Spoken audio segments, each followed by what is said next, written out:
അഭിവന്യ ജേക്കബ് തൂങ്കുഴി പിതാവ് നിത്യതയിലേക്ക് കടന്നു പോകുമ്പോൾ കേരള സഭയൊന്നാകെ ദുഃഖത്തിലാണ്.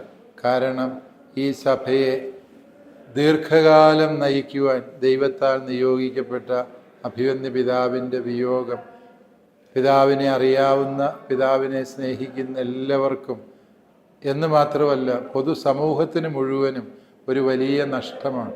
വിശ്വാസത്തിൻ്റെ ദൃഷ്ടിയിൽ പിതാവ് കർത്താവിനോട് ഒന്നു ചേർന്നിരിക്കുകയാണ് എന്ന് നമുക്കറിയാം. അതിൽ നമുക്ക് സന്തോഷിക്കാം. പക്ഷേ അഭിവന്യ പിതാവ് വഴി നമുക്ക് കൈവന്നിട്ടുള്ള വലിയ നന്മകളെ നാം ഈ അവസരത്തിൽ നന്ദിയോടെ സ്നേഹത്തോടെ ഓർക്കേണ്ടതുണ്ട്. വിശ്വാസത്തിൻ്റെ ജ്വലിക്കുന്ന മാതൃകയായിരുന്നു അഭിവന്യ പിതാവ്. ഒരിടയൻ എപ്രകാരമാണ് തൻ്റെ ജനത്തോട് വ്യാപരിക്കേണ്ടത് എന്നുള്ളതിൻ്റെ ജീവിക്കുന്ന ദൃഷ്ടാന്തമായിരുന്നു. നല്ല ഇടയനായ ഈശോയുടെ ഹൃദയം അഭിവന്യ തൂങ്കുഴി പിതാവിനുണ്ടായിരുന്നു എന്ന് നമുക്കെല്ലാവർക്കും അറിയാം.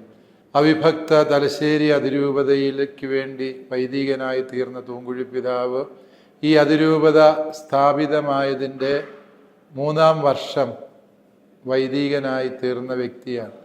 തലശ്ശേരി അതിരൂപതയെ വളർത്തുന്നതിന് വേണ്ടി അഹോരാത്രം അത്യധ്വാനം ചെയ്ത ആദ്യകാല വൈദികരിൽ പ്രഥമ പരിഗണന അർഹിക്കുന്ന വൈദികനാണ് പ്രിയപ്പെട്ട തൂങ്കുഴി അച്ഛൻ. ആ കാലഘട്ടത്തിൽ 1973 തലശ്ശേരി അതിരൂപതയുടെ മൈനർ സെമിനാരി റക്ടറായിരിക്കവെയാണ് അഭിവന്യ പിതാവ് മെത്രാൻ പദവിയിലേക്ക് നിയോഗിക്കപ്പെട്ടത് എന്ന് നമുക്കറിയാം. സുദീർഘമായൊരു കാലഘട്ടം തലശ്ശേരി അതിരൂപതയിൽ അദ്ദേഹം ശുശ്രൂഷ ചെയ്തു. തുടർന്ന് ദൈവം തന്നെ ഭരമേൽപ്പിച്ച മെത്രാൻ ശുശ്രൂഷയുടെ ഉത്തരവാദിത്തങ്ങൾ മാനന്തവാടിയിലും തുടർന്ന് താമരശ്ശേരിയിലും പിന്നീട് തൃശ്ശൂർ അതിരൂപതയിലും നിർവഹിച്ചു. പിതാവ് ചെന്ന എല്ലാ സ്ഥലങ്ങളിലും പിതാവ് ഒരു അനുഗ്രഹമായിരുന്നു.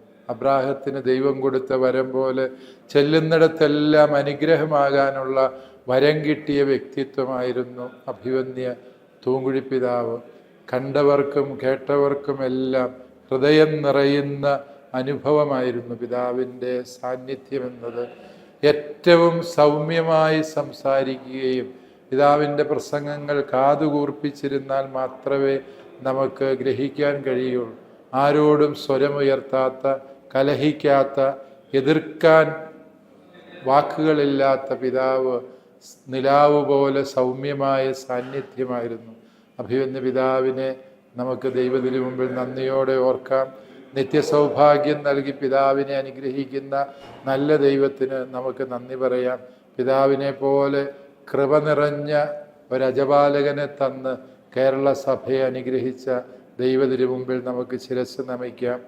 പിതാവിൻ്റെ വേർപാടിൽ വേദനിക്കുന്ന എല്ലാവരോടും ചേർന്ന് തലശ്ശേരി അതിരൂപതയും അനുശോചനവും പ്രാർത്ഥനയും അറിയിക്കുന്നു.